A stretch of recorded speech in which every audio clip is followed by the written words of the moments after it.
जीवन संपदा का स्वरूप और सदुपयोग। स्वभावतः मनुष्य जीवन की आवश्यकताएं बड़ी सीमित और स्वल्प हैं। उपार्जन में भी वह सरल है। बुद्धिहीन और अनगढ़ काया वाले प्राणी शरीर यात्रा के साधन सरलता पूर्वक जुटा लेते हैं। फिर कोई कारण नहीं कि विलक्षण काय संरचना और अद्भुत बुद्धिमता से संपन्न मनुष्य अपने निर्वाह में किसी कठिनाई का अनुभव करे। उदर पूर्ति के लिए अन्न, तन ढकने को वस्त्र और ऋतु प्रभाव से बचने के लिए आच्छादन जैसी कुछ ही आवश्यकताएं वास्तविक हैं, जिन्हें हंसते खेलते कुछ ही घंटों के प्रयास से हर कोई उपार्जित कर सकता है। न किसी के सामने अर्थ संकट होना चाहिए और न खिलाड़ी जैसी मनःस्थिति रखने वाले पर चिंता परेशानियों का भार लादना चाहिए। ईश्वर ने मनुष्य जीवन का उपहार सुरदुलंभ अनुदान के रूप में प्रदान किया है। साथ ही उच्च स्तरीय उत्तरदायित्व लाद दिए हैं।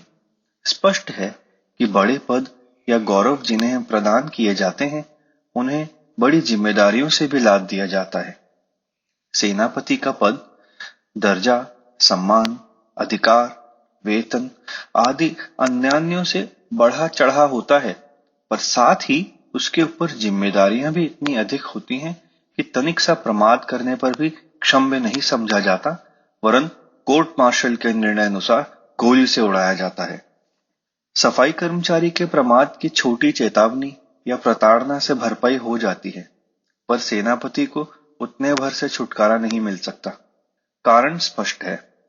सफाई कर्मचारी की लापरवाही से थोड़ी सी गंदगी बढ़ने भर की सीमित हानि होती है, किंतु सेनापति की भूल से तो सारी सेना का ही नहीं, पूरे देश का सर्वनाश हो सकता है। इसके विपरीत उसकी कुशलता एवं सूझबूझ के फलस्वरूप सारा देश सुरक्षित रह सकता है और समृद्धिवान बन सकता है।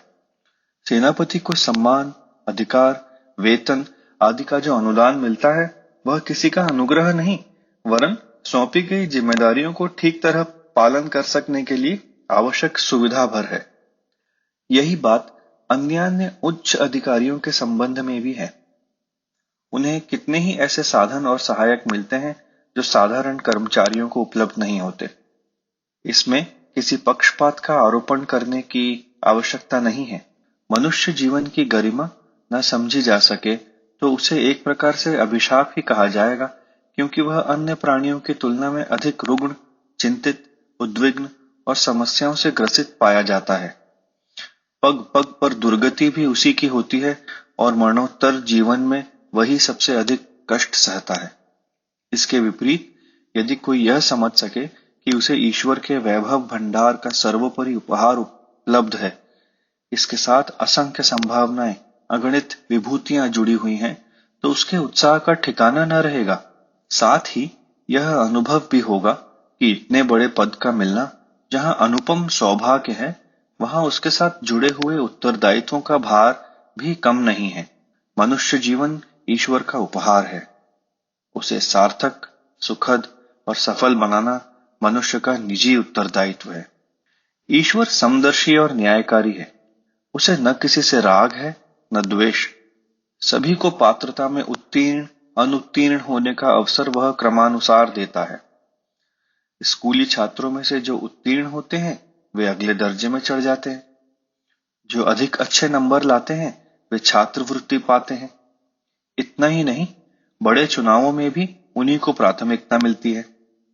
इसके विपरीत जो फेल होते रहते हैं वे साथियों में उपहासास्पद बनते, घर वालों की भर्त्सना सहते, अध्यापकों की आंखों में गिरते और अपना भविष्य अंधकार में बनाते हैं। इसमें ईश्वर की विधि व्यवस्था को अन्य किसी को कोसना व्यर्थ है। मनोयोग और परिश्रम में अस्त व्यस्तता कर लेने से ही छात्रों को प्रगतिशील का वरदान अथवा अवमानना का अभिशाप सहना पड़ता है। यह बाहर से मिला हुआ सोचा तो जा सकता है, पर असल में होता वह स्वउपार्जित ही।